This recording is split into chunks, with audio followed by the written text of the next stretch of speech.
स्कंद पुराण में एक नागर खंड में एक बड़ा सुंदर संवाद आता है।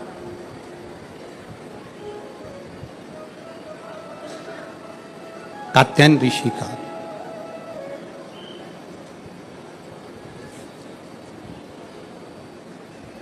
स्कंद पुराण के नागर खंड में कात्यायन ऋषि का चरित्र आता है कि कात्यायन ऋषि ने भगवान शिव और मां आद्य शक्ति की साधना करी।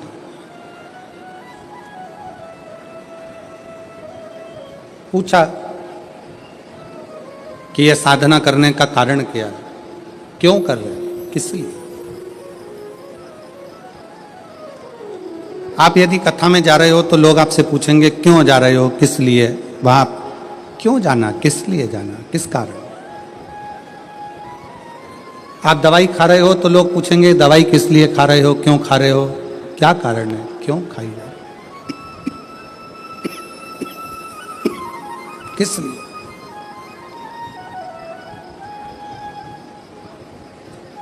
तो स्कंद पुराण का नागर खंड कहता है कि कात्यायन ऋषि भगवान शंकर की और मां आद्य शक्ति की आराधना कर रहे हैं, दोनों की। पूछा, देव ऋषि नारद ने आकर पूछा कि कात्यायन जी आप क्यों आराधना कर रहे हो, किस लिए। तुम्हारे आराधना करने का कारण क्या है, तुम्हारे भजन करने का कारण क्या है, तुम्हारे स्मरण करने का कारण क्या है, तुम्हारी भक्ति करने का कारण क्या है, तुम्हारा नाम जाप करने का कारण क्या है, तुम्हारा भगवत नाम लेने का कारण क्या है, किस कारण से कर रहे हो। कात्यायन ऋषि बोले कि मैं बार बार जन्म ले रहा हूं, फिर मर रहा हूं, फिर जन्म ले रहा हूं, फिर मर रहा हूं, फिर मेरे प्राण छूट रहे हैं, फिर जन्म ले रहा हूं। ऐसा करते करते मेरे ना जाने कितने कितने जन्म निकल गए, पर मेरी गति नहीं हो पाई।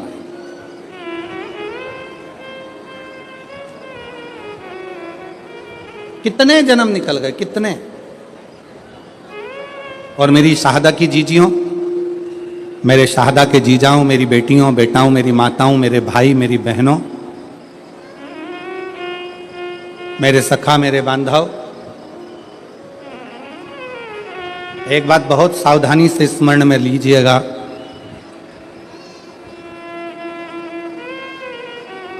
अगर आपके दिल में शिव महापुराण की कथा सुनने की उमंग, तुम्हारे दिल में भगवान शंकर की कथा सुनने का उत्साह, तुम्हारे दिल में भगवान शंकर की कथा में पहुंचने की उमंग, उत्साह अगर तुम्हारे दिल में आया है तो समझ लेना कि अब हम बार बार जन्म नहीं लेंगे और बार बार मृत्यु के प्रपंच में नहीं पड़ेंगे। अब हमें शिव मिल गया, अब हमें शंकर मिल गया, अब हमें शिव की प्राप्ति हो गई।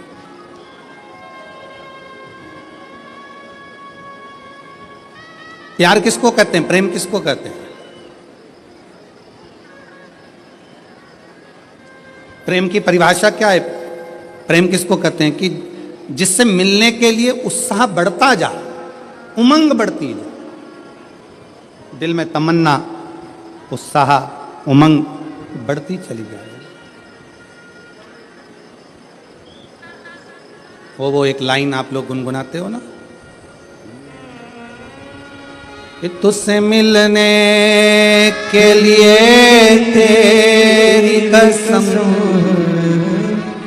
तुझसे मिलने के लिए तेरी कसम, एक मुलाकात जरूरी है सनम, एक मुलाकात। बाबा से मिलन के लिए, उस परमात्मा से मिलने के लिए, उस परमात्मा के दर्शन के प्रति, उसकी कथा के प्रति, उसके भजन के प्रति, उसके मिलने के प्रति।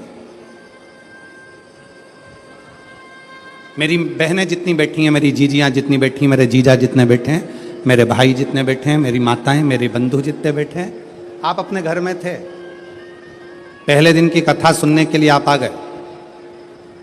पहले दिन इतना भीड़ हो गया, इतना भीड़ हो गया, गाड़ी बहुत दूर खड़ी हो गई, धूप भी बहुत तेज, पैदल चल चल के आप अपनी गाड़ी तक पहुँचे, ट्रैफिक में फंस गए, घर पहुंच गए।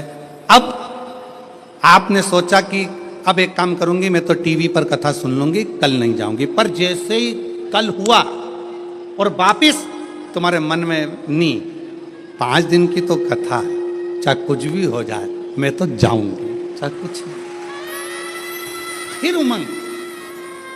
अब इतना ट्रैफिक में फंस गए हो, इतनी भीड़ में फंस गए हो, इतना बैठने के लिए अगर 1 बजे कथा चालू हो रही है तो तुम कम से कम ना करते हो। ये पीछे वाले पंडाल वाले तो रात रात भर से इंतजार करते हैं, तब इनको दोपहर में 1 बजे कथा मिलती है। पर जो आगे बैठे हैं पंडाल में, मेरा मन कहता है, विश्वास कहता है कि आप लोग भी 1 बजे के पहले कम से कम 10-11 बजे तो आते होगे। बोलो सही है कि गलत है? 11 बजे 10 बजे तो पहुंचते होगे कि हमको जाना है, आगे बैठना है, जाना है, आगे बैठना है। अब तुम अगर सोचते कि हमने एक दिन की कथा सुन ली, बाकी के दिन टीवी पे सुनेंगे, अगर घर पर पहुंचने के बाद दूसरे दिन की फिर ललकता जाग जाए, दूसरे फिर दिन की फिर तमन्ना जाग जाए, तो समझ लेना कि शंकर से स्नेह बढ़ गया है, पिता से प्रेम बढ़ गया है और पिता से मिलने की ललकता बढ़ गई, पिता के प्रति जागरूकता बढ़ गई। पिता की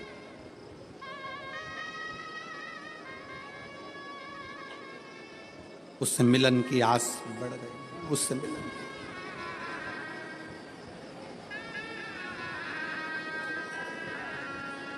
आपको मालूम है लंका का राजा रावण शंकर भगवान के कैलाश पर्वत को क्यों उठा रहा था? किस लिए? उसके रास्ते में जाने में दिक्कत हो रही थी, इसलिए। पुष्पक विमान पर बैठकर रावण जा रहा था और कैलाश के ऊपर से विमान उड़ नहीं पा रहा था, तो नीचे आकर खड़ा हो गया और गुस्से में उसने कैलाश पर्वत को उठाना प्रारंभ कर दिया। नहीं,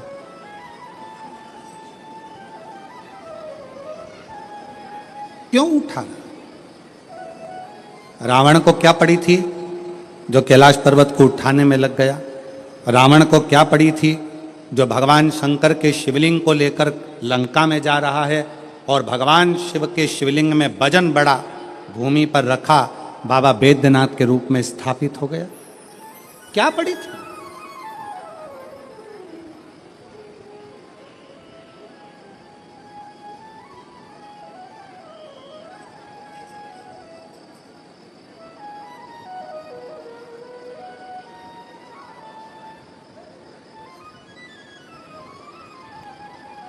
आक्रांताओं ने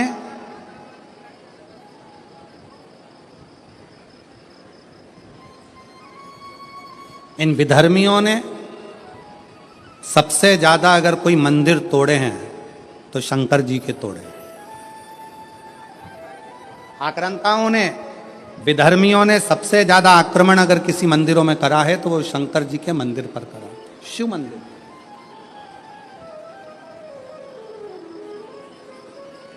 कभी विचार करिएगा,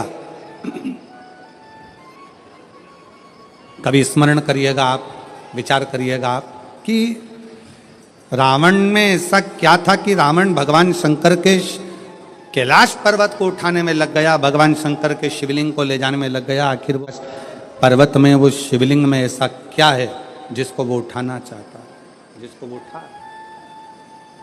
क्या है?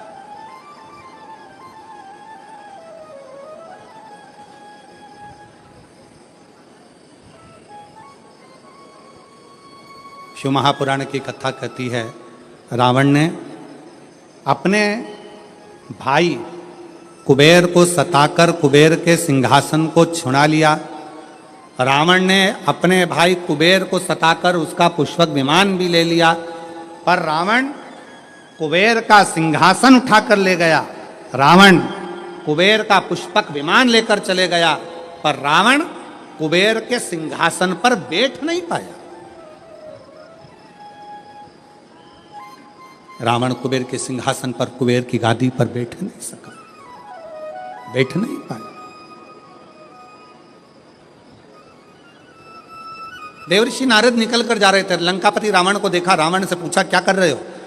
रावण कहने लगे कि मेरे को एक बात समझ में नहीं आती कि मैंने सारे इंद्र के सिंहासन को अपना बना लिया, देवताओं के सिंहासन को अपना बना लिया, सारे ग्रहों को अपने अनुकूल कर लिया, पर एक बात समझ में नहीं आती कि ये कुबेर का जो राज्य है, कुबेर का जो सिंहासन है, कुबेर का जो राज्य है, कुबेर का जो सिंहासन है, कुबेर का जो पद है, कुबेर की जो प्रतिष्ठा है, कुबेर का जो वैभव है, कुबेर का जो धन है, रावण कहता है ये मुझे कैसे प्राप्त हो, उसको मैं पाऊं कैसे, वो मुझे मिले कैसे, वो मुझे प्राप्त कैसे हो। देवऋषि नारद ने कहा, देवऋषि नारद बोले कि रावण, क्या तुमको मालूम है कि कुबेर की सत्ता, वैभव, लक्ष्मी, धन, संपदा कहां पर है? रावण ने पूछा, आप बताओ नारद जी की वो सत्ता, वो वैभव, वो पद, वो प्रतिष्ठा कहां है? देवऋषि नारद के मुख से निकल गया कि जो कैलाश पर्वत है, जिस पर्वत पर भगवान शंकर विराजमान होते हैं, उस पर्वत के ठीक नीचे कुबेर का पद, कुबेर की प्रतिष्ठा, कुबेर का वैभव, कुबेर की लक्ष्मी, कुबेर का धन, सब कैलाश पर्वत के नीचे।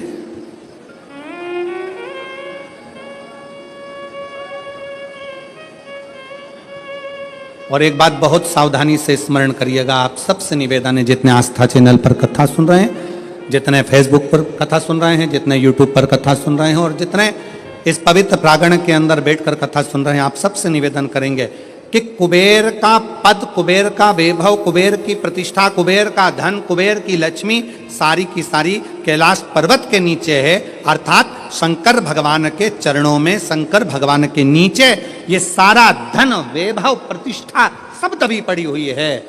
इसलिए लंका का राजा रावण मालूम पड़ने पर कैलाश पर्वत को उठाने लगा कि इसके नीचे से मैं लक्ष्मी को, वैभव को, धन को छुड़ा लूंगा, खींच लूंगा।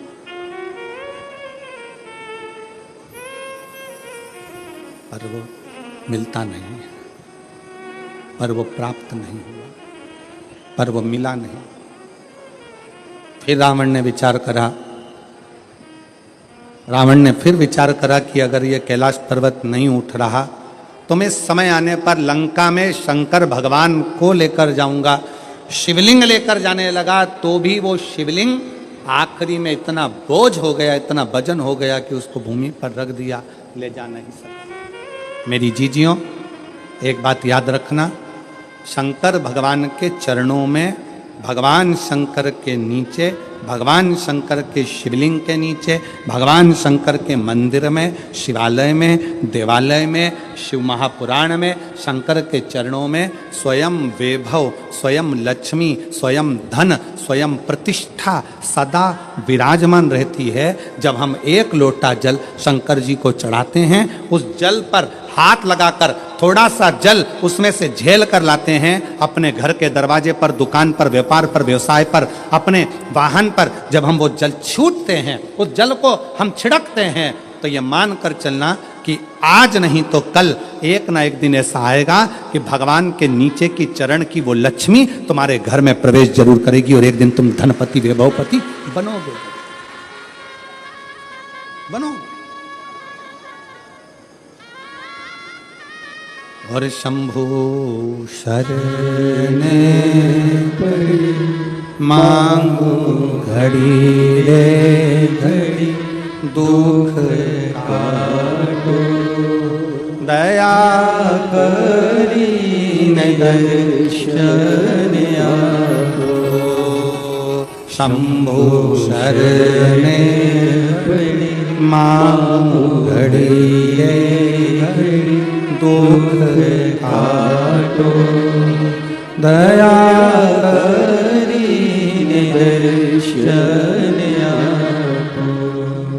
शिव जी को एक लोटा जल चढ़ाना मतलब अपने दुख को समाप्त करना और सुख की राह खोल देना, ये शिव महापुराण की कथा कहती है। एक लोटा जल हमारे दुख को समाप्त करता है और सुख का मार्ग खोल देता।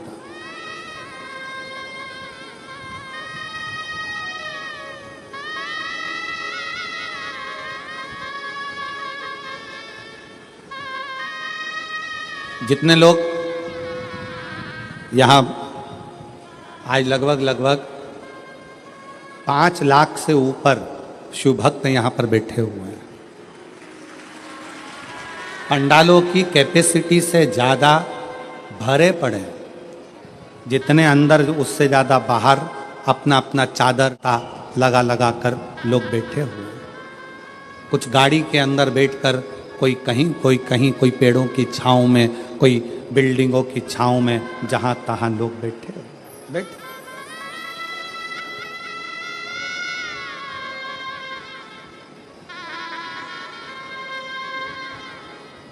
अब ईमानदारी से बोलो,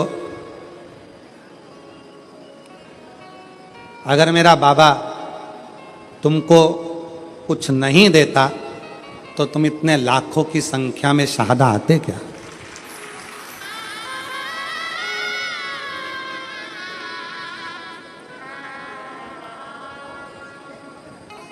खाली ना जाता कोई दर से तुम्हारे, खाली ना जाता कोई दर से तुम्हारे।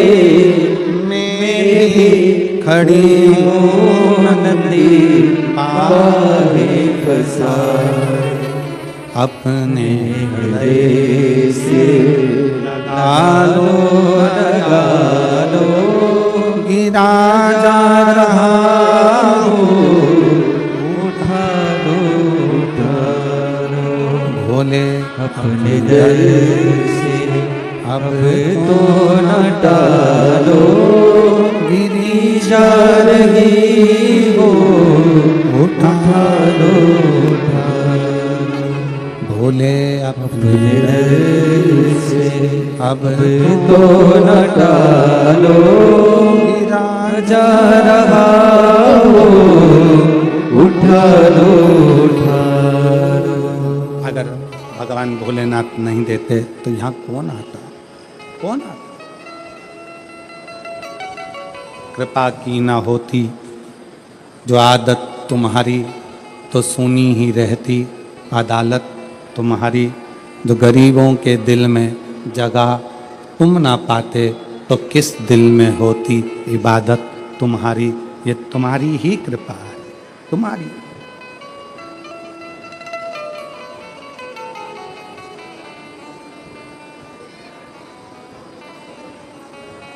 लंका का राजा रावण कैलाश पर्वत को उठा रहा है। क्यों? उसको मालूम है कि इसके नीचे कुबेर का वैभव, कुबेर की सत्ता, कुबेर का आनंद, कुबेर की लक्ष्मी इसी के नीचे है। उठा रहा।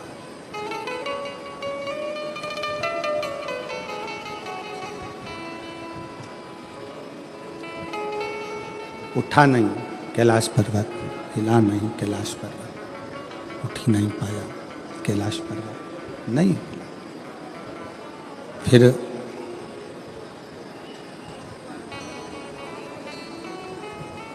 हार गया। जब नहीं उठा, हाथ दब गया, हार गया। फिर शिवलिंग को ले जाने की तैयारी करी, वो शिवलिंग भी नहीं उठा, वो शिवलिंग भी ले जा नहीं सका। वो शंकर भगवान का शिवलिंग भी ले जा नहीं पाए।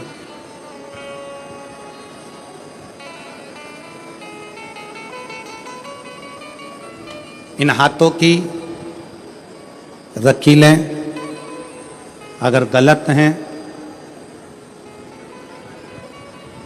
ज्योतिषाचार्य ने कह दिया कि ये रेखाएं तुम्हारी गड़बड़ हैं, ये रेखाएं गलत हैं, तो इन हाथों में जल का भरा हुआ एक लोटा पकड़ाओ। इस हाथों से शिव जी को जल चढ़ाना प्रारंभ करो। इन हाथों से शिव मंदिर में सफाई करना प्रारंभ करो। हाथों की रकीलें धीरे धीरे सुलझना प्रारंभ हो जाएगी और तुम्हारा जीवन श्रेष्ठ होगा। जीवन श्रेष्ठ होगा।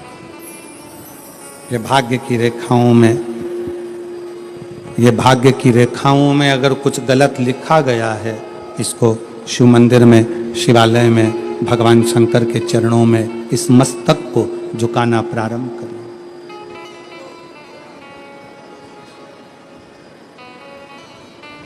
सुलझना प्रारंभ।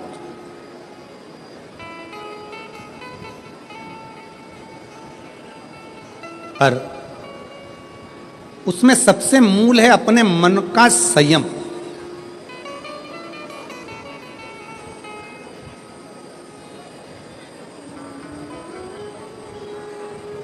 अपने मन का संयम। एक प्रश्न आपसे करेंगे, उत्तर दीजिएगा। एक तरफ शैतान है, राक्षस है, और दूसरी तरफ समुद्र है।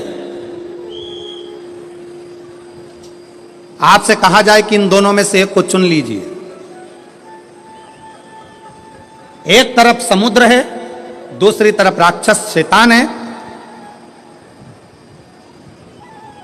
आप क्या चुनोगे? उत्तर दो। एक तरफ समुद्र है, एक तरफ राक्षस है, शैतान है, वो उधर से बढ़ रहा है, समुद्र की लहरें इधर से बढ़ रही है। आप दोनों में से क्या चुनना पसंद करोगे? क्योंकि इधर भी मरना है, उधर भी मरना है।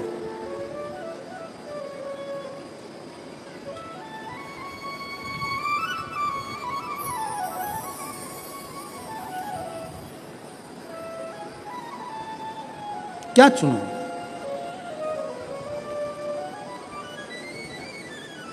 तो हो सकता है आप में से आधे लोग कहें कि हम समुद्र को चुन लेंगे, कोई कहे हम राक्षस को, शैतान को चुन लेंगे। पर शिव महापुराण की कथा कहती है कि समुद्र कितना गहरा है ये आपको मालूम नहीं है, पर वो राक्षस, वो शैतान कैसा है ये आपको मालूम है।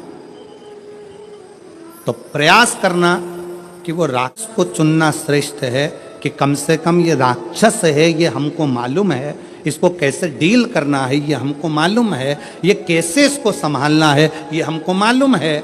हम उस राक्षस को छोड़कर अगर समुद्र के पास जाएंगे, दिख तो अच्छा रहा है, लहरें भी अच्छी लग रही है, पर यह कितना गहरा होगा और कितनी गहराई में ले जाएगा और कब समाप्त कर देगा पता नहीं चल पाएगा, पता नहीं चल दिखेगा।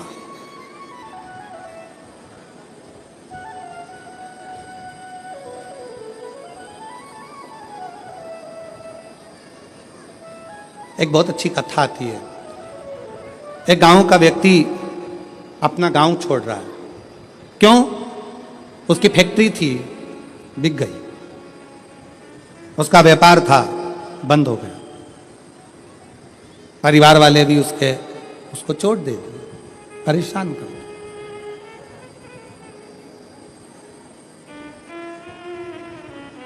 उसने प्लान बनाया कि अब मुझे इस गांव में नहीं रहना है, मुझे ये गांव छोड़ना है, मुझे गांव छोड़कर जाना है।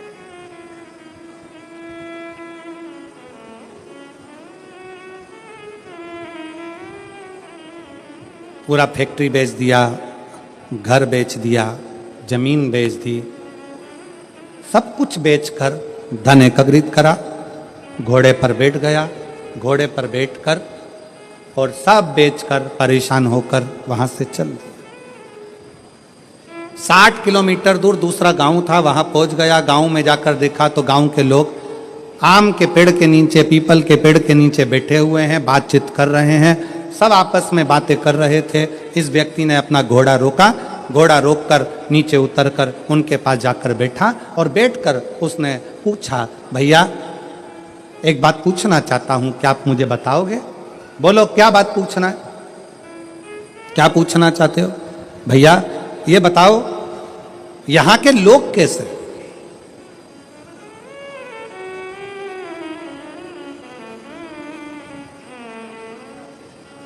गांव के लोगों ने पूछा तुम कहां से आए हो? उसने कहा मैं अपने गांव से आया हूं, यहां से 60-70 किलोमीटर दूर से। मेरा सारा अब वो गांव मैंने छोड़ दिया है और मैं सोच रहा हूं कि कोई गांव में जाकर बसना है, मुझे किसी गांव में जाकर रहना है मुझे। तुम बताओ यहाँ के लोग कैसे हैं, इस गांव के लोग कैसे हैं? तो गांव के लोगों ने पूछा कि तुम हमसे पूछ रहे हो कि यहाँ के लोग कैसे हैं, पहले तुम बताओ कि तुम जो अपना गांव छोड़कर आए हो वहां के लोग कैसे थे।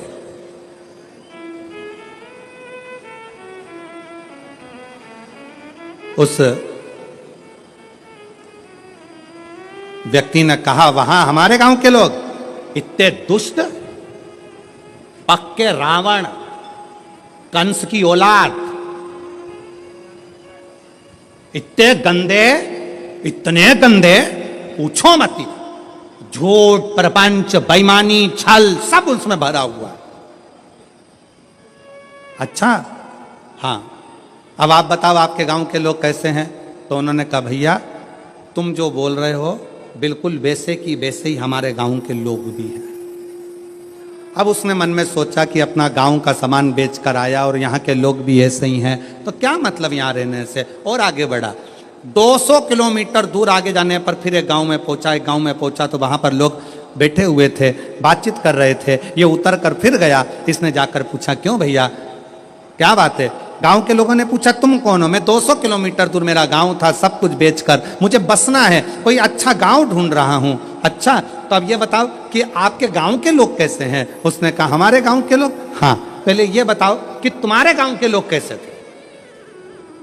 घोड़े पर बैठा हुआ व्यक्ति ने कहा, मेरे गांव के लोग? हाँ। उसने विचार करा, अभी पहले वालों को बताया ऐसा ऐसे थे, इसने अब अपनी बात को पलट दिया और यहां पर बोला, मेरे गांव के लोग एकदम संत तुकाराम जैसे, मेरे गांव के लोग एकदम संत नामदेव जी जैसे, मेरे गांव के लोग मीराबाई जैसे, मेरे गांव के लोग तुलसीदास जैसे, मेरे गांव के लोग तो इतने धर्मात्मा, इतने पुण्यात्मा, इतने भजन करने वाले, इतना कीर्तन करने वाले, इतना मंत्र जाप करने वाले, मेरा गांव का लोग इतना सत्यवादी, पूछो मत।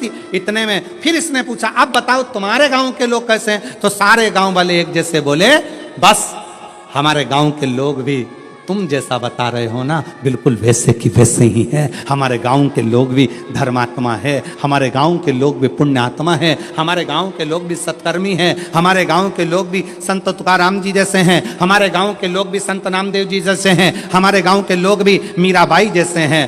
तब उस व्यक्ति के दिमाग में आया कि ये बिल्कुल सत्य है।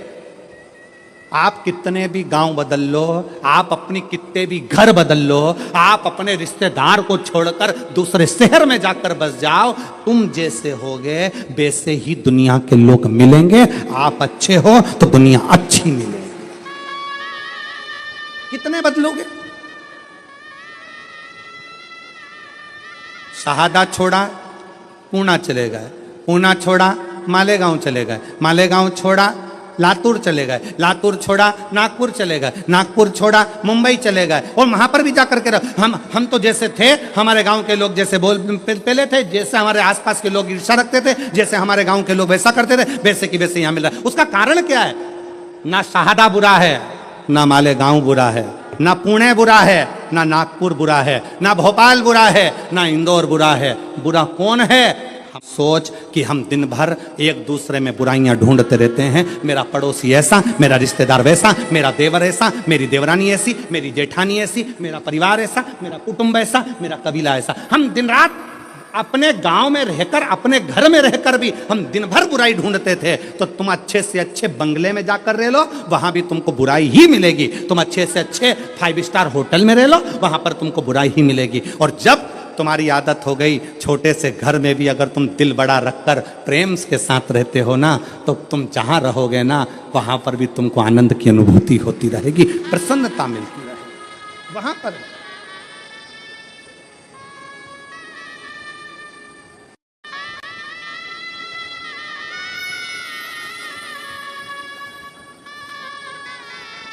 वो कहते, जो जैसी भावना लाया वो वैसा ही फल पाया, जो जैसी भावना लाया वो वैसा ही फल पाया।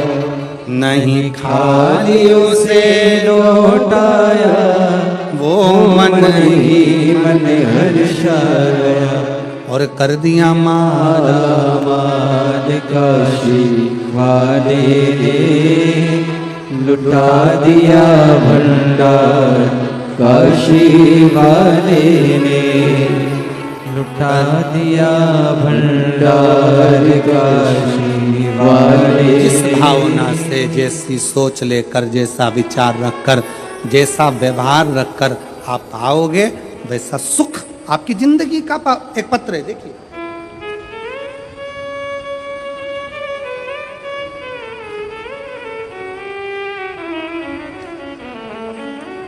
मेरा नाम ललिता परमेश्वर पाटोले, मैं नासिक महाराष्ट्र से हूँ। मेरा मोबाइल नंबर ये है।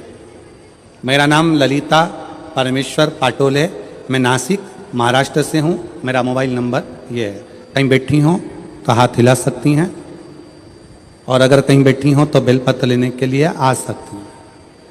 बाबा, मेरे पति, पत्र को आप लोग एलईडी पर पढ़ सकते हैं, कहीं एलईडी है उन पे पत्र चल रहा है, एलईडी पर पत्र पढ़ सकते हैं। बाबा, मेरे पति आर्मी से रिटायर हैं। वे अब रिक्शा चलाते हैं और पढ़ाई भी करते हैं। आर्मी से रिटायर होने के बाद मेरे पति रिक्शा चलाते हैं और पढ़ाई भी करते हैं। 2023 को नासिक में कथा चल रही थी, जब दादा बाबू भूसे ने उस पवित्र कथा का लाभ हमको दिया था। हम लोग नासिक के उस पवित्र कथा को सुन रहे थे। मेरे पति आपको नहीं मानते थे, ना मेरे पति आपको जानते थे ना मानते थे। गुरुदेव, उनका विश्वास नहीं था, क्योंकि मिलिट्री में सर्विस करते थे, जैसी सोच थी वैसे अनुकूल वो रहेगा। मैंने अपने पति से कहा, आप भले कथा सुनने मत जाओ, मुझे पंडाल के बाहर छोड़कर आ जाओ। मेरे पति मुझे पंडाल के बाहर छोड़ने आते थे, चले जाते थे। तब वो तीसरे दिन पंडाल में भीड़ के वजह से रुक गए। उन्होंने कहा, भीड़ ज़्यादा है, वापिस लेने कैसे आऊँगा? तो उन्होंने गाड़ी खड़ी कर कर तीसरे दिन की कथा में पंडाल में ही रुक गए। पंडाल में रुके। उस दिन धुलिया से एक औरत पैदल आई थी। उसे देखकर मेरे पति के आंखों में आंसू आए। बाबा सबकी सुनता है। उसने उस स्त्री से पूछा, तुम पैदल चलकर धुलिया से नासिक आई हो, तुम्हें बाबा ने क्या दिया? उस महिला ने कहा, मैंने जो मांगा था मेरे भोलेनाथ ने दे दिया, इसलिए मैं पैदल चलकर नासिक तक आई हूँ।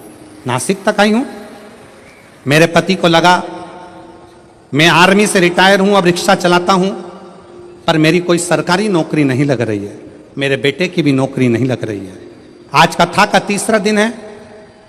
आज मैं पृथ्वी पर बैठकर, पंडाल में बैठकर बाबा से विनय करता हूँ, अगर कुबरेश्वर बाबा शंकर जी की कथा में अगर प्रबलता है तो वो मेरी भी नौकरी लगा दें और मेरे बेटे की भी लगा दें।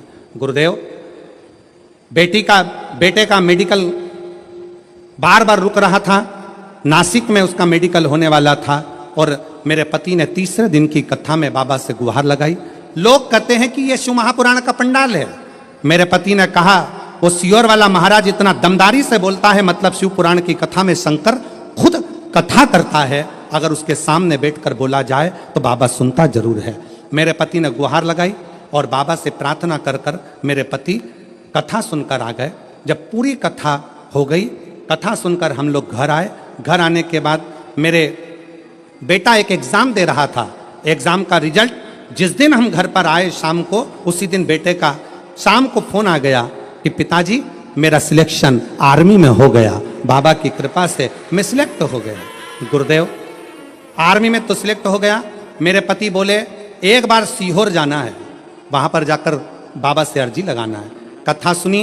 15 दिन बाद सीहोर पहुँच गए। सीहोर में कंकर शंकर की पूजन कर कर कहा, बाबा तूने मेरे बेटे की तो नौकरी लगा दी, बस मैं बचा हूँ, आर्मी से रिटायर हुआ हूँ, रिक्शा चलाता हूँ, तू मेरी और नौकरी लगा दे। बाबा की ऐसी कृपा हुई कि बाबा की कृपा से आज ऐसी करुणा, सीहोर से आने के बाद 3 महीना भी पूरा नहीं हुआ और बाबा की कृपा से मेरा बॉम्बे के अंदर मेरा सिलेक्शन जेल के प्रहरी के रूप में हो गया और मैं बाबा को यहाँ प्रणाम करने के लिए आया हूँ। मेरे बेटे की भी फोटो लगा रहा हूँ।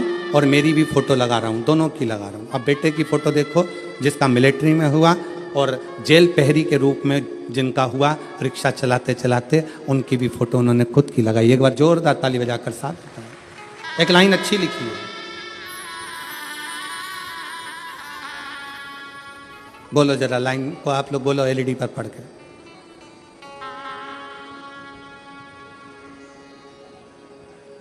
बोलो बोलो जरा टीवी पर देख के बोलो। कब से खड़े हैं झोली पसार, क्यों ना सुने तू मेरी पुकार, मुझे तेरा ही सहारा है मेरे भोले बाबा, मुझे तेरा ही सहारा है मेरे भोले बाबा। कब से खड़े हैं झोली पसार, क्यों न सुने तू मेरी पुकार, मुझे तेरा ही सहारा है मेरे भोले बाबा।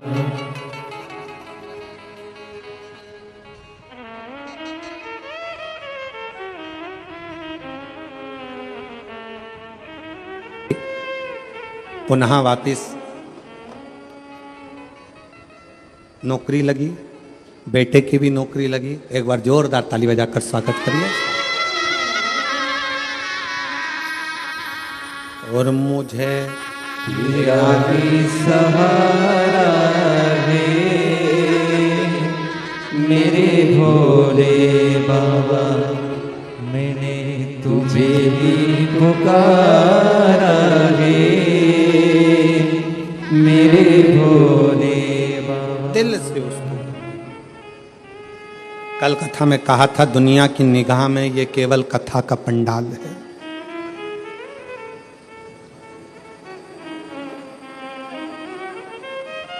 दुनिया की निगाह में केवल ये शिव महापुराण की कथा का पंडाल है, पर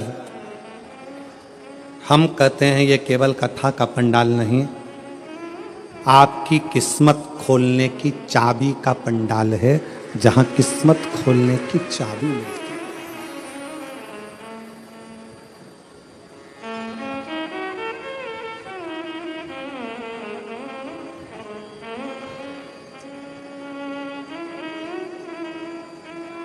और मुझे तेरा ही सहारा है मेरे भोले बाबा। शंकर भगवान के शिवलिंग के नीचे का स्थान कुबेर का होता है, शंकर भगवान के कैलाश के नीचे का स्थान कुबेर की लक्ष्मी का होता है। इसलिए प्रत्येक शिवालय में तुम्हारे घर में अगर छोटा सा भी शंकर का शिवलिंग है, तुम्हारे घर में अगर छोटा सा भी मट्टी का, पत्थर का, लकड़ी का, पीतल का, तांबे का, स्फटिक का, पारद का, जिसका भी तुम्हारे घर में अगर छोटा सा भी अगर शिवलिंग है, तो तुम्हारे घर में जहां शिवलिंग रखाता है, समझ लेना वहां लक्ष्मी बढ़ती चली जाती है, लक्ष्मी कम नहीं हो सकती, बढ़ेगी।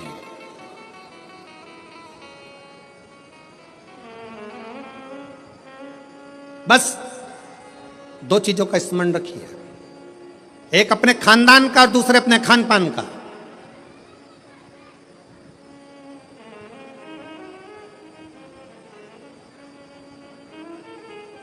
आपको मालूम है जब अंग्रेजों ने भारत पर हुकूमत करी है तो उन्होंने विचार करा सबसे पहले कि करा क्या जाए, भारत के लोगों को अपना गुलाम कैसे बनाया जाए। तो उन्होंने सबसे पहला प्रयास करा कि इनके खानदान मिटाए जाएं। जो राजसी खानदान थे, जितने जितने राजा हुआ करते थे, उन राजाओं के रजवाड़ों को, उन राजाओं के घरानों को तोड़ने का प्रयास किया गया। पहले खानदान तोड़े हैं, और जब राजाओं के खानदान नहीं टूट पाए, जब राजघराने नहीं टूट पाए, फिर इन्होंने खान पान तोड़ा। खान पान क्या?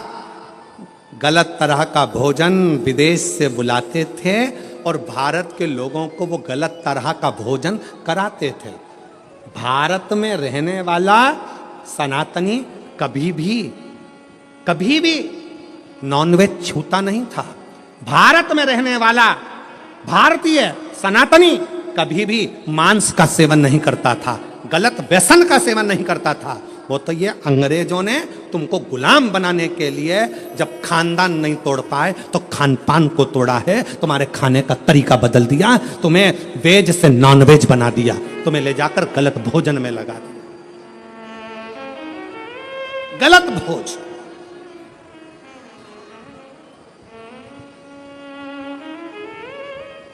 क्यों इतनी बीमारियां पनप रही हैं? इतनी बीमारियां होने का कारण क्या है? और देखो, प्रकृति अपना रंग दिखाती है। जिन जिन देशों में जिंदा जिंदा जीवों को तलकर तड़फा कर मारते हैं, उन देशों की हालत आज देख लो कि ऐसा भूकंप आया कि बिल्डिंगें धाती चली गई और कितने लाख कितने लोग उस बिल्डिंग में दब दब के मर गए। लोगों को मालूम तक नहीं है कि कितने मर गए, कितने मरे।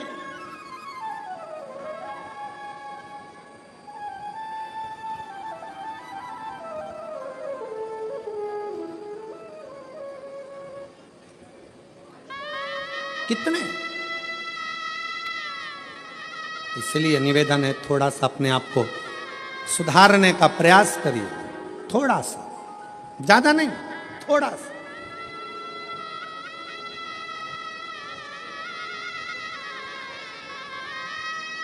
जो गलती हो गई,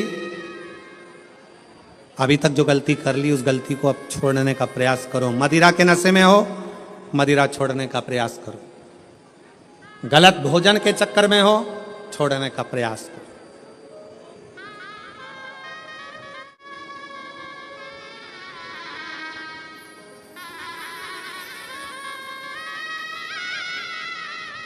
हम कहेंगे तो थोड़ा सा लोगों को बुरा लगेगा, पर सत्यता है, जब उम्र और कमर, उम्र और कमर जब 40 की हो जाए या 40 से पार हो जाए तो भोजन मत बढ़ाओ, भजन बढ़ाओ, भोजन को कम करते जाओ।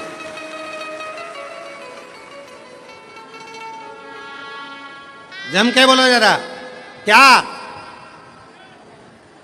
उम्र और, अरे अच्छे से बोलो, उम्र और कमर जब 40 की हो जाए तो भोजन की मात्रा नहीं बढ़ाना है, भजन की मात्रा बढ़ाना है। भोजन की मात्रा कम करो और भजन की मात्रा को बढ़ाते चलो, बढ़ाते चलो।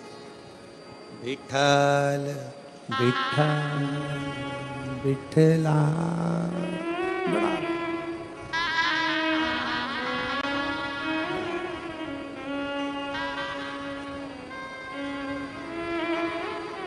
बढ़ाओ जितना बन सके। श्री शिवाय नमस्तुभ्यं, श्री शिवाय नमस्तुभ्यं, श्री शिवाय नमस्तुभ्यं, श्री शिवाय नमस्तुभ्यं। भजन की मात्रा को बढ़ाना, प्राण को, भोजन को कम कर दो, गलत भोजन कम कर दो, व्यसन कम कर दो। गलत विचार कम कर दो, गलत सोच कम कर दो।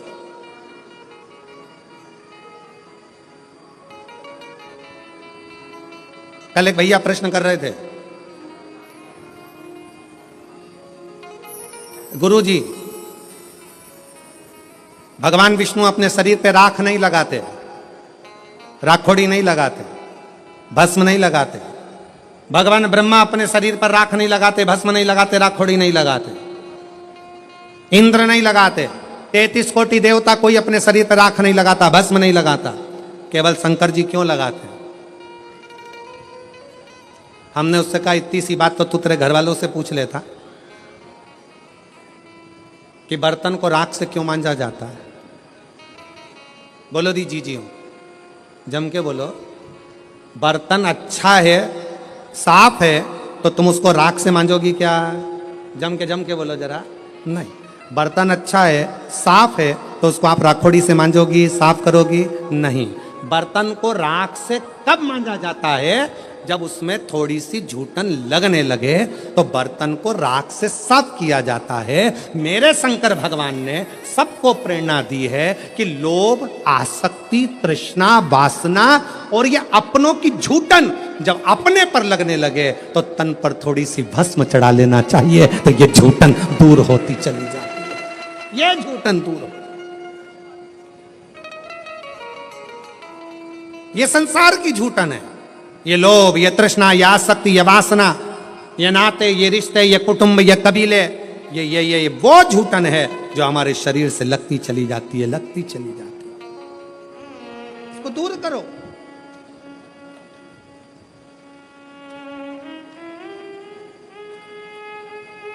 अच्छा अच्छा ट्यूब लगाओगे ना, क्रीम, अच्छा अच्छा खूब सारा सारा पाउडर, क्रीम, और वो नीले कलर का ऐसा,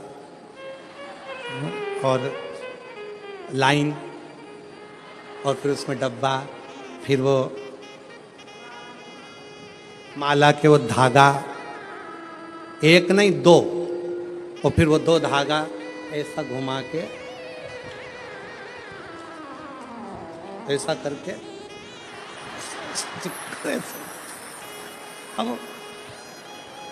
अब तुमने जितना क्रीम लगाया है, तुमने जितना स्नो लगाया है, तुमने जितना पाउडर लगाया है, ईमानदारी से बोलो, इतना क्रीम पाउडर लगा के तो लोग तुम्हारे पास में आएंगे ही आएंगे। बोलो सही है कि गलत है? आएंगे। अगर शंकर भगवान तो पहले से इतने ब्यूटीफुल थे, पहले से इतने सुंदर थे, इतने सुंदर,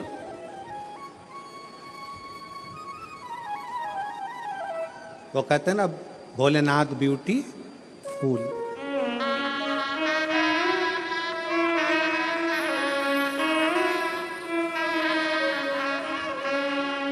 सिर पे गंगा लेने कल्याण वो कर देवे, भोलेनाथ ब्यूटीफुल, जो नाम उसका लेवे, भोले जी दर्शन देवे, भोलेनाथ ब्यूटीफुल। जो नाम शिव का लेवे कल्याण वो कर देवे, भोलेनाथ ब्यूटीफुल। इतने सुंदर तो शिव पहले से। और अगर भगवान शंकर मालूम पड़े और थोड़ा बहुत पेंटिंग पेंटिंग करके बैठ जाते तो ईमानदारी से बोलो 33 कोटि देवताओं के यहाँ जितनी देवियां हैं वो सब शंकर भगवान के चरणों के सम्मुख में बैठी रह जाती। सारी देवियां, सारी देवियां। शंकर भगवान ने कहा मुझे अपने पास में किसी को नहीं रखना, ज्यादा सुंदर रहूंगा लोग आएंगे, इसलिए शंकर भगवान ने भस्म को अपने तन पर धारण कर लिया कि यह संसार झूठा, ये परिवार झूठा, ये कुटुंब झूठा, ये नाते रिश्ते झूठे, ये सब झूठ है। इसलिए झूठन को दूर करने के लिए जैसे बर्तन पर राख लगी हो तो वो बर्तन पर लगी राख झूठन साफ कर देती है। मेरे शिव कहते हैं तन पर चढ़ी हुई भस्म ये संसार के झूठे लोगों को दूर कर देती है, झूठे लोगों को।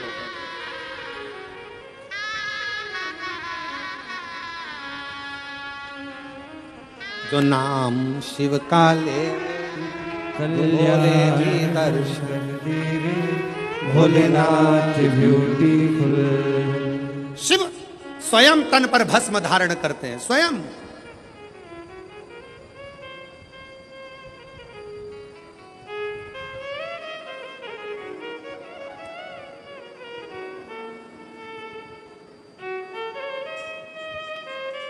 अगर कोई तुमसे कहे शंकर जी का भजन करने वाले को शंकर भगवान विरक्त बना देते हैं, कोई तुमसे कहे शंकर जी के भजन करने वाले को शंकर भगवान अकेला दूर एकांत में ले जाकर बिठा देते हैं, तो सब झूठ समझना। शंकर भगवान स्वयं भजन करते हैं तो पार्वती को पास में रखते हैं, शंकर भगवान स्वयं भजन करते हैं तो गणेश जी को पास रखते हैं, शंकर भगवान स्वयं भजन करते हैं तो कार्तिकेय को पास करते हैं।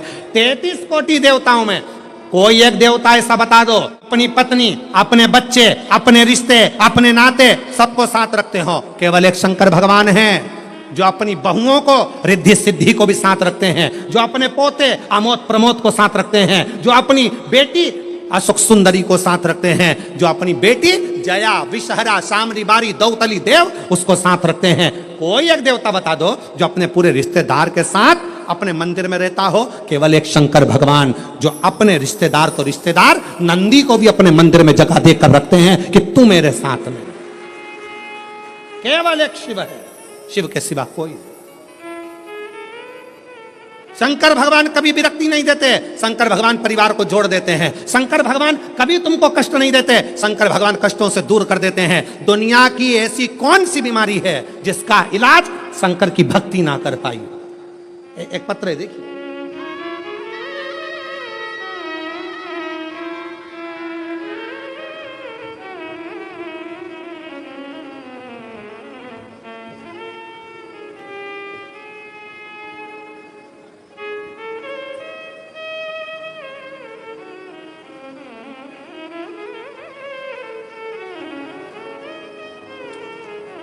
मेरा नाम गायत्री केशव केदारे है। मेरा मोबाइल नंबर ये है, गांव तेम्बाहरा, अकोला महाराष्ट्र की रहने वाली हूँ। कहीं हो बैठी हो तो हाथ हिला सकती हैं और बैठी हो तो बेलपत्र लेने के लिए आ सकती हैं। गायत्री केशव कन्हारे, मोबाइल नंबर ये, तुम्हारा गांव अकोला महाराष्ट्र। मैं श्री शिवाय नमस्तुभ्यं, मेरा नाम गायत्री केशव केदारे है। 2019 से परीक्षा दे रही हूं एमपीएससी की, तैयारी कर रही हूं पर मेरा सिलेक्शन नहीं हो रहा। तब पहली बार अपने रिश्तेदारों के कहने पर मैंने टीवी पर आपके बारे में सुना और मैंने शंकर जी की 1 लोटा जल चढ़ाना प्रारंभ किया। रोज मंदिर जाती, बाबा को जल चढ़ाती, रोज जल चढ़ा कर आती। अभिषेक करने गई, शिव जी का कथा श्रवण करी, बाबा को विनय करा और आज बाबा की ऐसी कृपा हुई गुरुदेव, मैंने नंदुरबार में बाबा की कृपा से दर्शन किया और दर्शन करने के बाद वहीं पंडाल में बाबा से प्रार्थना करी कि बाबा कुछ भी हो, मेरी एमपीएससी की परीक्षा उत्तीर्ण हो जाए और मेरा सिलेक्शन हो जाए और मेरी सरकारी जॉब लग जाए। आज बाबा की कृपा से मैं बाबा को धन्यवाद देने के लिए आई हूं कि मेरा सिलेक्शन हो गया और मैंने उत्तीर्णता प्राप्त कर ली। बाबा को धन्यवाद देने के लिए मैं यहां पहुंचे हूं। एक पत्र और देखिए, बड़ा सुंदर।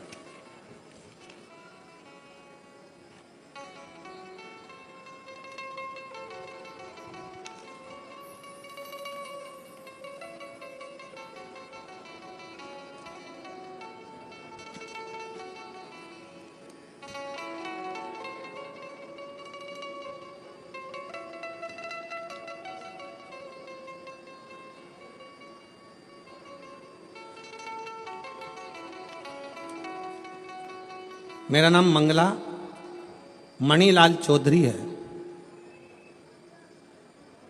मैं एड्रेस जरा आप लोग पढ़ लिया करो। मैं तहाड़ी तहसील शाहदा जिला नंदुरबार में रहती हूँ। मेरा मोबाइल नंबर ये है। मुझे गर्भाशय में कैंसर की बीमारी सितंबर 2024 में थी। मैंने शुरुआत में नासिक के ट्रीटमेंट भी लिया, ऑपरेशन भी किया, फिर बाद में पूना का ट्रीटमेंट ली। मुझे बहुत तकलीफ होती थी। मैंने आपकी कथा के बारे में सुना, कैंसर कम नहीं हो रहा था, कैंसर बढ़ रहा था।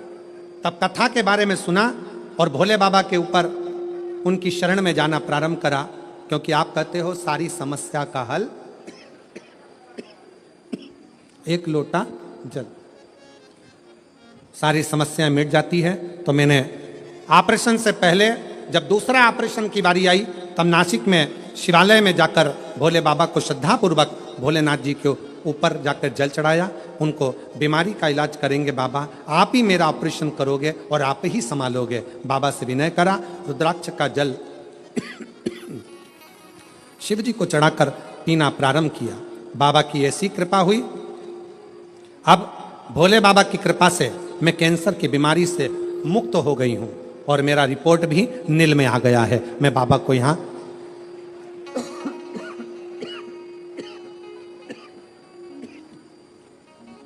बाबा को मैं यहां धन्यवाद देने के लिए आई हूं। गला पकड़ रहा है माइक बहुत ज्यादा। बाबा को मैं यहां धन्यवाद देने के लिए आई हूं। कहीं बैठी हो तो एक बेलपत्र लेने के लिए आ सकती हो। शिव की भक्ति किसको कहते हैं? भगवान शंकर का गुणगान किसको कहते हैं? शिव का स्मरण किसको? शिव की उपासना किसको कहते हैं? शंकर भगवान की भक्ति किसको कहते हैं? शिव आराधना किसको कहते हैं?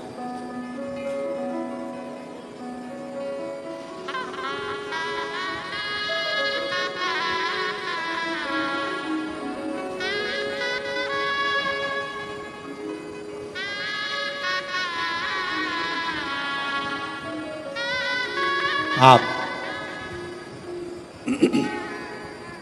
जब भगवान शंकर को हृदय से भाव से पुकारोगे, दिल से,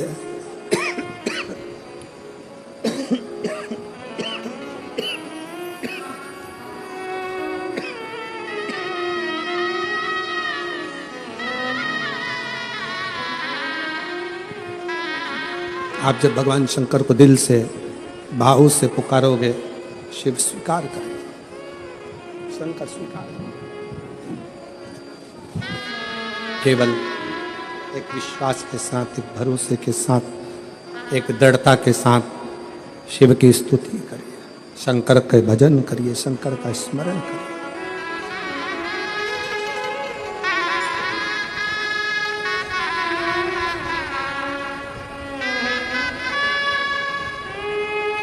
भगवान शिव का गुणगान, शिव का स्मरण, शिव की भक्ति जीवन को सुख देती है, आनंद देती है।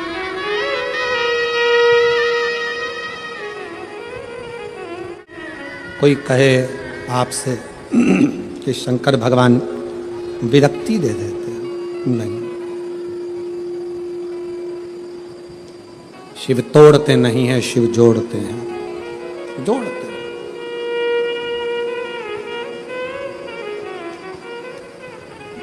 भगवान शंकर तोड़ने का काम नहीं करते, जोड़ने का काम करते, जोड़ते।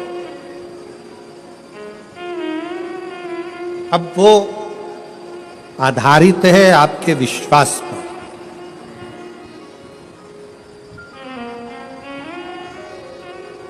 वो आधारित है आपके भरोसे पर, वो आधारित है आपकी दृढ़ता पर।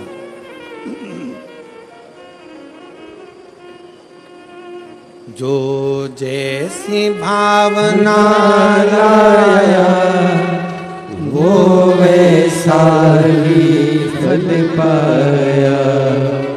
नहीं खाई उसे लौटाया, वो मन ही मन हर्षाया।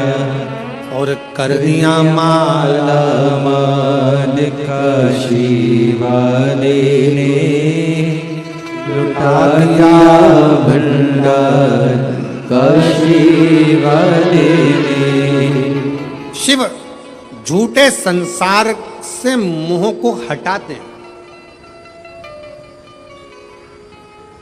कोई ने कहा शंकर भगवान विरक्ति देते, किससे विरक्ति? सावधान होकर सुनिएगा जरा, किससे विरक्ति? शंकर भगवान आपको किससे दूर करेंगे? जो आपका अहित चाहता, जो दिखने में तो आपके करीब में होगा, जो दिखने में तो आपके नजदीक में होगा, दिखने में तो आपसे प्रेम स्नेह की वाणी बोलेगा, बात करेगा, पर अंदर ही अंदर वो आपसे ईर्ष्या कर रहा होगा। ऐसे ईर्ष्या करने वाले से मेरा शिव तुम्हें दूर करता चलेगा। आजा दूर। ऐसा ही फल पाया, जो जैसी भावना लाया, वो वैसा ही फल पाया। नहीं खाली उसे लौटाया, वो मन ही मन हर्षाया। आप जितना जितना कोई कहे शंकर विरक्ति, किससे विरक्त कर देते हैं, किससे दूर कर देते हैं? तो कहा जो आपके लिए घातक है, जो आपके लिए दुखदाई है, जो आपके लिए कष्टप्रद है, शिव उसको दूर कर देते हैं। माल काशी वाले ने लुटा दिया भंडार, काशी वाले ने कर दिया माला माल, काशी वाले ने कर दिया माला माल, काशी वाले ने। शिव अपने नज़दीक में जो गलत गलत लोग रहते हैं उनको मेरा शंकर भगवान दूर करते चले जाता है। कात्यायन ऋषि शिव और पार्वती की तप साधना कर रहे हैं। स्कंद पुराण का नागरखंड कहता है, स्कंद पुराण का नागरखंड कह रहा है शंकर पार्वती की तप साधना स्वयं कात्यायन ऋषि कर रहे हैं। और शिव पार्वती की तप साधना कात्यायन ऋषि ने जब करी,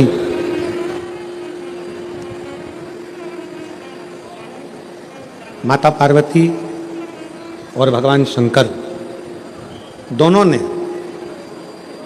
कात्यायन ऋषि को दर्शन दिया।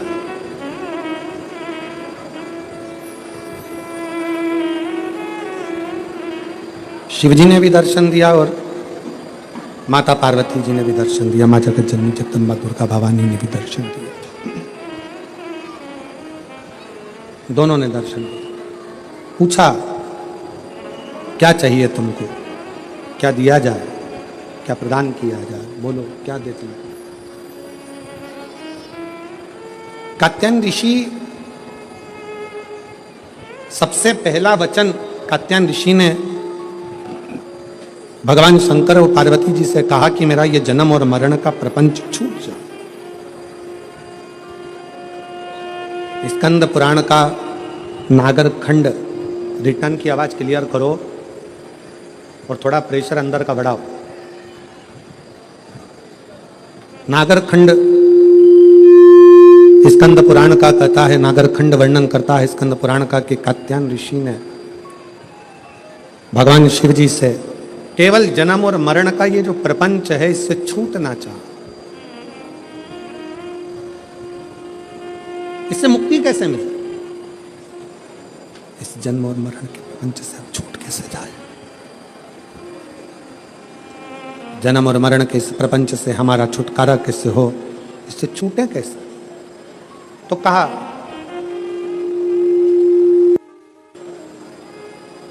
जब किसी व्यक्ति के घर में एक बेटी का जन्म होता है और बेटी की किलकारी, बेटी के पांव की खनक, बेटी के किलकारी पांव की खनक, बेटी के चरण जब किसी के घर के अंदर आते हैं और यदि शिव कृपा से, भगवान की करुणा से, भगवान की दया से माता पिता उस बेटी की परवरिश कर कर उसका कन्यादान अगर कर देते हैं तो उस माता पिता का भी अगला जन्म नहीं होता, वो इस जन्म और मृत्यु के प्रपंच से छूट गए। अब इससे सरल क्या हो सकता है? जरा विचार करिएगा जरा, बहुत सावधानी से इस कथा का स्मरण करिएगा, बहुत ध्यान से सुनिएगा कि बड़े बड़े तपस्वी तप करने जा रहे हैं, साधना वाले साधना करने जा रहे हैं, उपासना वाले उपासना करने जा रहे हैं, व्रत वालों ने व्रत रखा, साधना वालों ने साधना करी, तपस्या वालों ने तपस्या करी, और कंदराओं में बैठकर कोई संत बन गया, कोई साधु बन गया, कोई तपस्वी बन गया, कोई साधक बन गया, कोई उपासक बन गया। किस लिए? कि हम जन्म और के प्रपंच से छूट जाएं। पर शंकर भगवान ने माता पार्वती की साक्षी में कात्यायन ऋषि से कहा कि जब किसी गृहस्थी के घर में एक बेटी का जन्म होता है और उस बेटी की परवरिश जब माता पिता करते हैं, बेटी के किलकारी जिसके घर में गूंजती है और बेटी के चरण जिसके घर में पड़ते हैं, और बेटी का जब कन्यादान होता है तब माता पिता फिर कोई जन्म नहीं लेते, वो माता पिता परमात्मा की शरणागति का सुख भोगते। अब इसमें सबसे ज्यादा जरूरी चीज कौन सी है?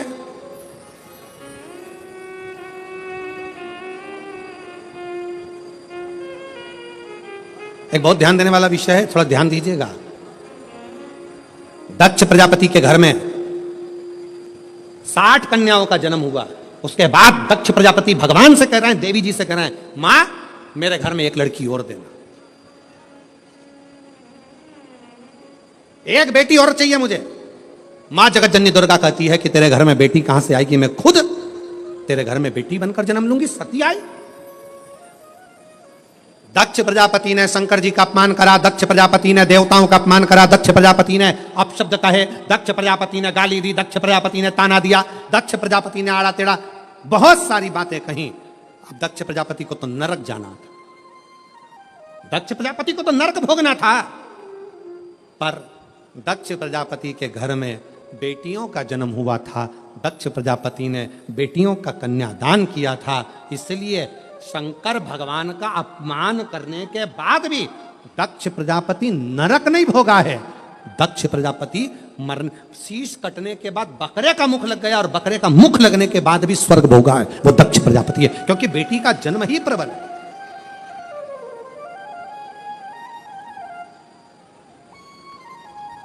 महाराज, सुखी वो नहीं जिनके घर में धन की पेटी है, सुखी वो नहीं जिनके घर में धन की पेटी है, सुखी वो हैं जिनके घर में मुस्कुराती बहू और बेटी है।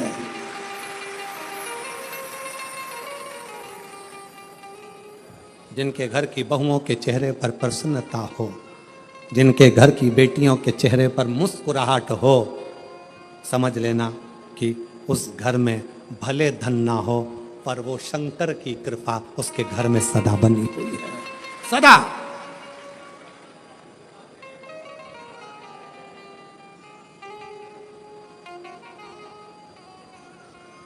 नवरात्रि चल रहे हैं, मां जगत जननी जगदम्बा से प्रार्थना करा करो कि तू मेरे घर में एक बार जरूर आना। मां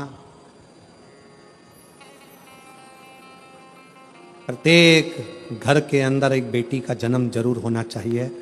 माँ और बाप को दूसरा जन्म नहीं लेना पड़ेगा, वो भगवान शंकर के धाम में खूब आनंद के साथ कैलाश पर बैकुंठ में स्वर्ग के सिंहासन पर बैठेगा।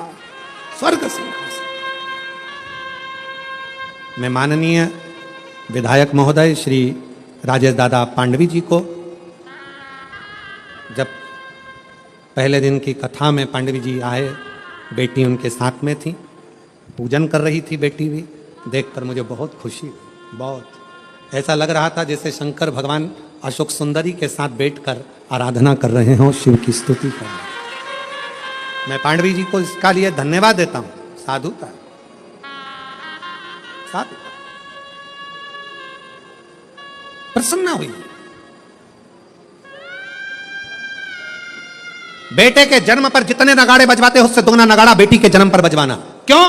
बेटे का जन्म हुआ है तो दूसरी बार जन्म तुम्हें पृथ्वी पर लेना पड़ेगा, वापिस आना पड़ेगा और अपना कर्म का भोग भोगना पड़ेगा, फिर जन्म लेना पड़ेगा। पर घर में अगर एक बेटी का भी जन्म हो गया तो दूसरी बार जन्म नहीं लेना पड़ेगा। इसलिए ज्यादा नगाड़े बजवाना कि अब मेरा आखिरी जन्म है,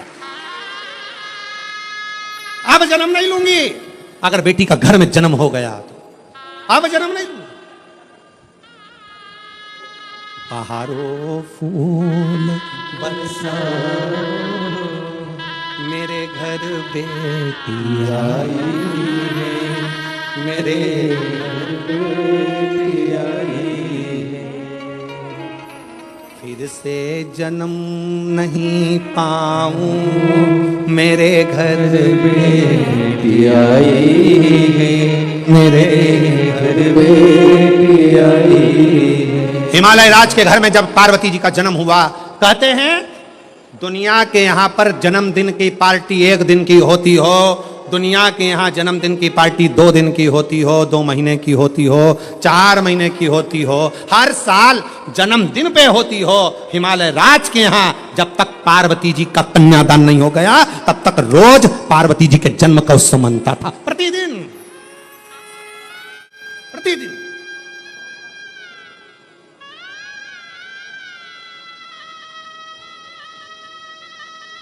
पार्वती जी के जन्म का उत्सव रोज मनता था हिमालय राज के घर, रोज।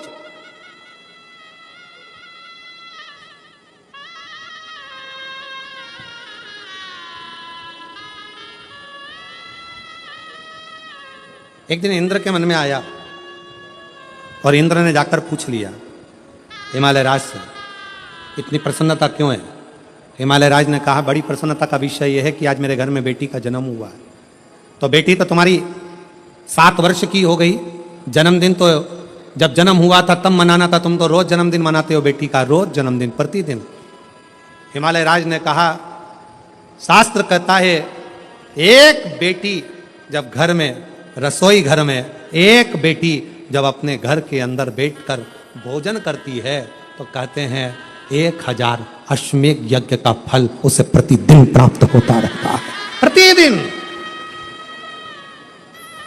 अरे दुनिया वालों से पूछो कि नवरात्र में कन्या भोज क्यों कराते हो, दुनिया वालों से पूछो कि नवरात्र में बेटियों को क्यों ढूंढने जाते हो, दुनिया वालों से पूछो कि नवरात्र की अष्टमी और नवमी पर कन्या का पूजन क्यों करते हो।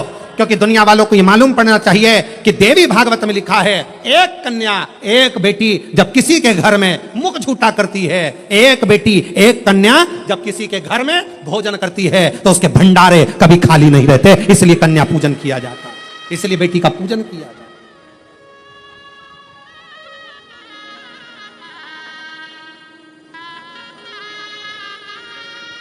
और आज के जमाने में लोग मंदिर में जाकर भगवान से कहते हैं, भगवान, ओ भगवान, हमारे घर में एक बेटा दे दो, एक बेटा।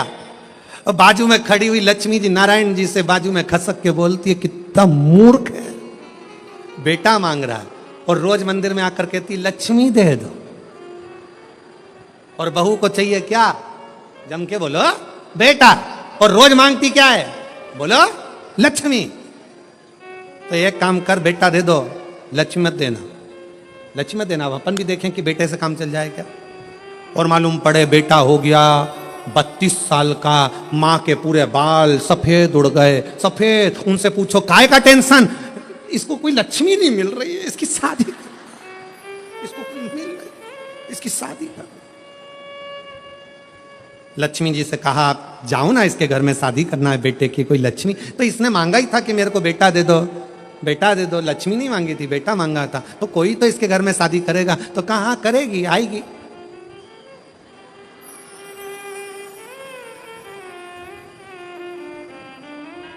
आएगी पावागढ़ वाली आएगी। तुलजा आई, इसके घर में आई, फिर सवेरे शाम सास रोज आरती गाएगी। अम्बे तू है जगदम्बे काली, जय दुर्गे शाहादा वाली, तेरे ही गुण गाए भारती। हो मैया हम सब उतारे तेरी आरती। तेरे घर के सास ससुर पे बीड़, पति देव पर ऐसे टूटे जैसे सिंह सवारी।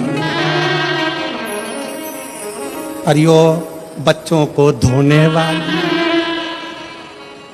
सुबह शाम चिल्लाने वाली। क्यों चिल्ला चोट करे? देखे फिर कहा ये रोती। अरे मांगा क्या था? अरे खुश होना है। जितने लोग शिव महापुराण की कथा को श्रवण कर रहे हो, तुम्हारे घर में बेटी ने जन्म लिया है, तो खूब नगाड़े बजाकर खुश होना, अगला जन्म नहीं, अगला जन्म शिव के चरण में होगा, शंकर के चरण। छूट गए जन्म और मरण के प्रपंच से, छूट गए।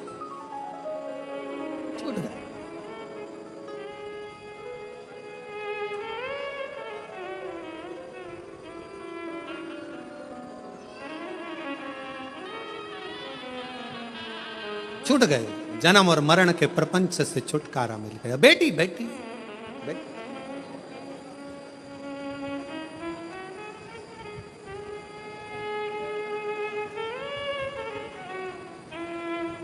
शिव पुराण कर रही है, भगवान शंकर का चरित्र कर रहा है। कात्यायन ऋषि ने पूछा कि मुझे जन्म मरण के प्रपंच से छूटना है, क्या करा जाए? शंकर भगवान ने कहा तुम्हारे घर में अगर बेटी का जन्म होगा, तुम जन्म और मृत्यु के प्रपंच से छूट जाओगे। स्कंद पुराण का नागर खंड कहता है, कात्यायन ऋषि ने मां पार्वती जी से कहा, अब कुछ भी हो, मेरे घर में अगर बेटी का जन्म हो तो निवेदन है मां दुर्गा, हे मां आदिशक्ति, हे मां भवानी, हे मां पार्वती, आप मेरे घर में बेटी के रूप में जन्म लो। और कात्यायन ऋषि के घर में मां कात्यायनी के रूप में जन्म हो गया। बोल कात्यायनी माता की। कात्यायन ऋषि के यहां कात्यायनी माता का जन्म हो गया, कात्यायनी माता का प्राकट्य हो गया, कात्यायनी माता की स्मरणता, कात्यायनी माता का भजन, कात्यायनी माता की कीर्ति। कात्यायनी माता बाल्य अवस्था से ही भगवान शिव की आराधना में लीन रहती है। कात्यायन ऋषि उनको देखते हैं, देखते।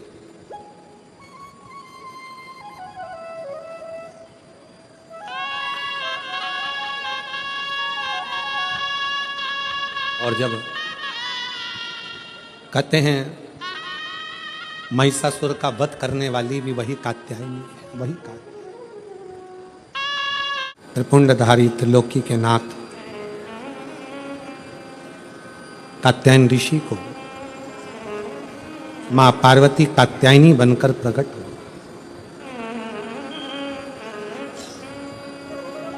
बहुत सारे सूत्र माता कात्यायनी ने संसार सागर के लोगों को दिए हैं, बहुत से। अपन सारे सूत्रों की बात तो नहीं करेंगे, पर 2 सूत्र माता कात्यायनी ने जो दिए हैं उसका स्मरण करें। 2 सूत्र कहा,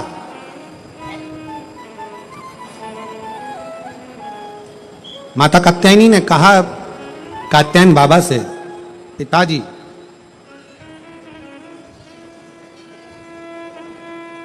एक नारी का जीवन पूर्ण संघर्ष का जीवन होता है,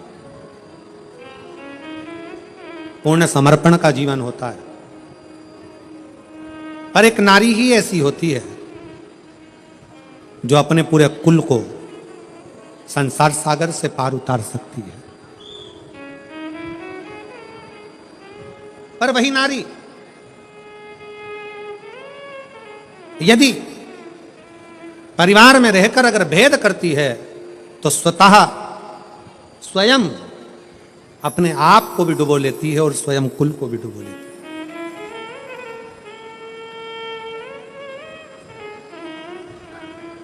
ध्यान देना, तुम्हारे घर में अगर 4 बहुएं हैं, 5 बहुएं हैं, 3 बहुएं हैं, 2 बहुएं हैं, 6 बहुएं हैं, सास का सबसे बड़ा कर्तव्य होना चाहिए कि इन बहुओं में कोई भेद नहीं होना चाहिए, कोई भेद।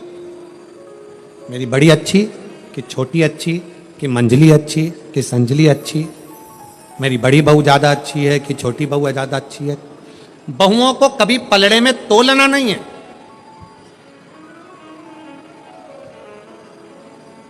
जिस घर की सास बहुओं को पलड़े में तोल लेती है कि मेरी ये अच्छी है कि ये बुरी है, कि ये अच्छी कि वो बुरी, उस सास का बुढ़ापा आखिरी में रोते रोते निकलता है। कभी मत तो 4 बहुएं, चारों अच्छी हैं, 3 बहुएं, तीनों अच्छी हैं, 5 बहू, पांचों अच्छी हैं, 2 बहू, दोनों अच्छी हैं। कभी ना तो आपकी दृष्टि में रखो, मेरी बड़ी बहू मुझे सम्मान दे रही है, छोटी बहू सम्मान दे रही है, मंजली बहू सम्मान दे रही है, आपकी दृष्टि में हो। पर जनमानस के सामने ये बात कभी ना आए, किसी रिश्तेदार के सामने ये बात ना आए कि मेरी बड़ी अच्छी की छोटी अच्छी, कि बड़ी बुरी की छोटी बुरी, की कौन कैसा, ये भेद कभी मां के मन में ना। और दूसरा सूत्र मां कात्यायनी का अपने अंदर उतारिएगा। दूसरा सूत्र भी बड़ा प्रबल है।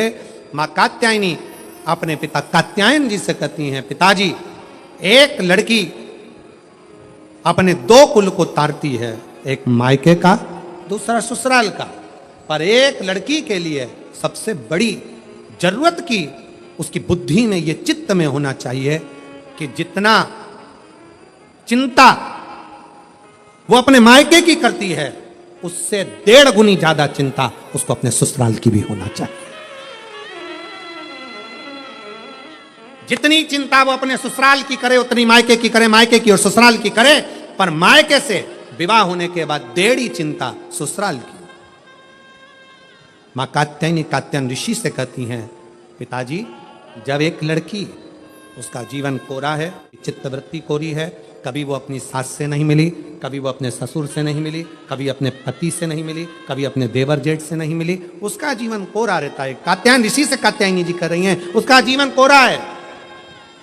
उस कोरे जीवन में उस कन्या को, उस स्त्री को, उस नारी को चाहिए कि पिता से जितना स्नेह हो उससे 1.5 स्नेह उसके ससुर से हो, भाई से जितना स्नेह हो उससे 1.5 स्नेह उसके देवर और जेठ से हो, जितना स्नेह अपनी सगी बहन से है उससे 1.5 स्नेह देवरानी और जिठानी से हो, और जितना स्नेह मेरे अपने मायके से है उससे 1.5 स्नेह अपने ससुराल से हो। उसकी चित्तवृत्ति। आज परिवार टूट रहे हैं, कात्यायनी माता की लोग पूजन जरूर करते हैं पर कात्यायनी माता के विचारों को अपने अंदर नहीं रखते। अदालत में जितने केस प्रॉपर्टी के नहीं हैं, अदालत में जितने केस कत्ल के नहीं हैं, अदालत में जितने केस कोई फालतू नहीं है, उससे 4 गुना ज्यादा केस आज अदालत में केवल तलाक के हैं कि तलाक लेना है। कारण क्या? उसका कारण केवल एक है कि आप दोनों को सम लेकर नहीं चल पा रहे हो। मायके की प्रियता ऐसी बढ़ती है कि ससुराल बुरा लगने लगता है। मेरी बहन तो ऐसी थी, मेरे पिताजी तो ऐसे थे, मेरा परिवार तो ऐसा था। ठीक है, आपका परिवार श्रेष्ठ है, बहुत अच्छा है, बहुत ध्यान रखने वाला है, पर जो ललाट में परमात्मा ने लिख कर दिया है इसको नकार तो नहीं सकते हो। इसको भी अपनाना पड़ेगा, अपना बनाना पड़ेगा, स्नेह करना पड़ेगा, इसको भी अपना बनाकर इसके साथ रहना पड़ेगा। माना बेकार मिल गया कुछ, मान दो बेकार मिल गया, तो क्या आप उसको स्वीकार नहीं करोगे? हो सकता है तलाक ले लोगे और तलाक लेने के बाद जैसा अभी मिला है इससे भी जोरदार सिंदूर चढ़ा हुआ भेरू मिल गया तो कौन सा फर्क? विचार करिए। इसलिए जो मिला, माता कात्यायनी कात्यायन बाबा से कहती हैं, दोनों का साझा बनाकर चलना है। घर में रहने वाली स्त्री, घर में रहने वाली माँ, घर में रहने वाली बहू, घर में रहने वाली बेटी, घर में रहने वाली सास, घर में रहने वाली दादी, घर में रहने वाली ये एक नारी, दोनों का साझा बनाकर जब चलती है तो वो अपने कुल को, अपने परिवार को उन्नति की ओर लेकर जाती है और यश प्राप्त करती है, यश प्राप्त करती है। ये श्रेष्ठता हो। बोल बम का नारा है, जम के बोलो कल्याण तुम्हारा है। बोल बम का नारा है, सारी समस्या का हल श्री शिवाय भगवान शंकर की अविरलता धारण करिए। अविरल शिव तत्व। महाराज समय आया, भगवान श्री गणेश जी महाराज का सुंदर आनंदमय प्रागट्य हुआ है। भगवान श्री गणेश जी महाराज पधार रहे हैं। जोरदार ताली बजाकर स्वागत करिए। शिव पार्वती और भगवान श्री गणेश जी का आनंद के साथ आज कथा का तृतीय दिवस यहाँ विराम ले रहा है। चतुर्थ दिवस की कथा कल रहेगी। कल कथा का चौथा दिन, मतलब कल कथा की शिवरात्रि है और परसों कथा का विराम है।